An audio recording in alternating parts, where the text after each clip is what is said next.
If you want to come back to me, President Biden said that to COVID. He tested positive again, one of the only positive things about his presidency as of late. A letter from Biden's doctor, Kevin O'Connor, over the weekend said after testing negative on Tuesday evening, Wednesday morning, Thursday morning, and Friday morning, the president tested positive late Saturday morning by antigen testing. This, in fact, represents rebound positivity. Sounds like a hot girl summer. So how rare is COVID rebound after treatment with the new Pfizer drug Paxlovid? Joining me now, CityMD medical director and Fox News contributor, Dr. Janette Nesheiwat. This is fascinating because the president tested negative a bunch of times and then he's positive again, has some symptoms again.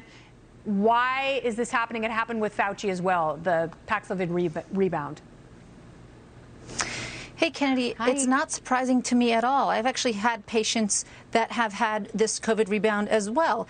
We knew about this. We knew it existed. But back when the trials were conducted last year, when Pfizer conducted its trials, it came up with about 1% to 2% of patients who had this rebound COVID scenario. But I've had patients that have it. Again, it's not a surprise. We think it's because that the human body's immune system is not exposed to this antiviral for long enough, meaning instead of it being a 5-day course of Paxlovid, maybe it should be 7 days or 10 days, or maybe instead of taking it twice a day, you need to take it 3 times a day. So it's not a surprise. It happens. The way the medicine works is it suppresses the viral load. It stops the virus from replicating. But once that medicine exits your system, and if the virus isn't completely gone out of your system, maybe it's only 80 or 90% gone, you give it an opportunity to flare up again. And that's most likely what happened with President Biden.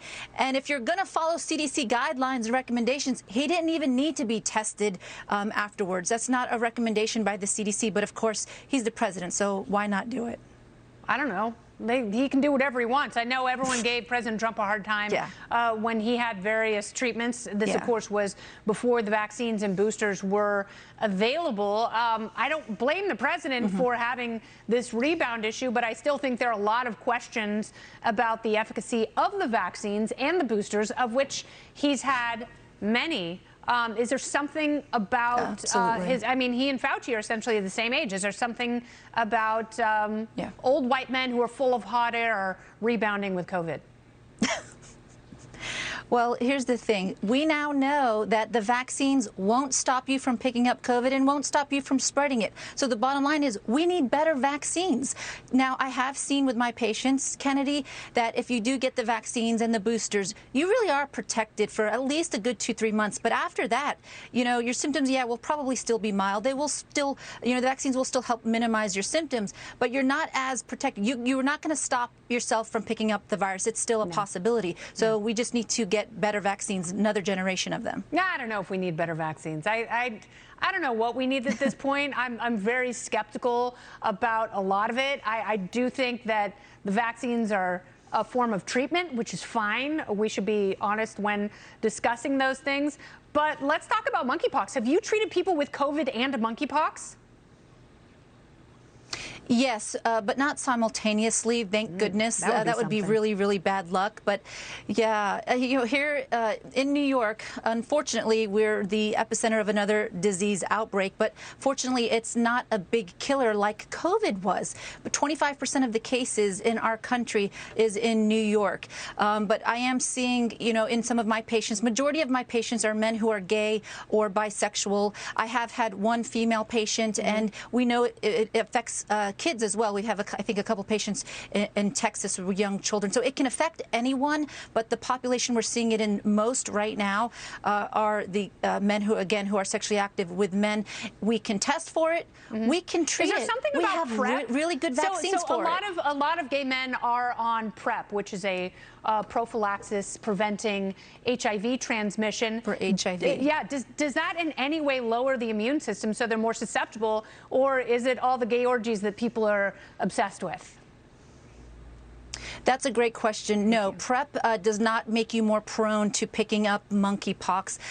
The way you catch monkeypox for most of my patients that I'm seeing is very close skin-to-skin contact. Usually my patients will have a fever, they'll have swollen lymph nodes, they'll have body aches, and then they develop a rash with these large pustules. Once those pustules, if they burst and that fluid gets on another person, that's primarily how it spreads. And again, Kennedy, we've got treatment for it. The problem is, the reason why it's declared an emergency is we need more of the treatment. We need more TPOXX. We need more vaccines. 370 doses. Yeah. They didn't bring him over to this country because there wasn't the urgency. I've heard one of the symptoms is a swollen ween. What can you say about that? It's true. I read it. I mean, any part of the body can be infected, but I think we need to, focus all of our resources to New York and to California, where we have the most cases. All right. Well, I'm all for it. As you know, Dr. Janette, I am probably the most pro-gay orgy cable news show host. So thank you very much for your honesty and expertise. I always appreciate it. Use protection. Be safe. Body condoms, friends, and phone sex. That'll do just fine. All right. Thank you, Dr. Janette.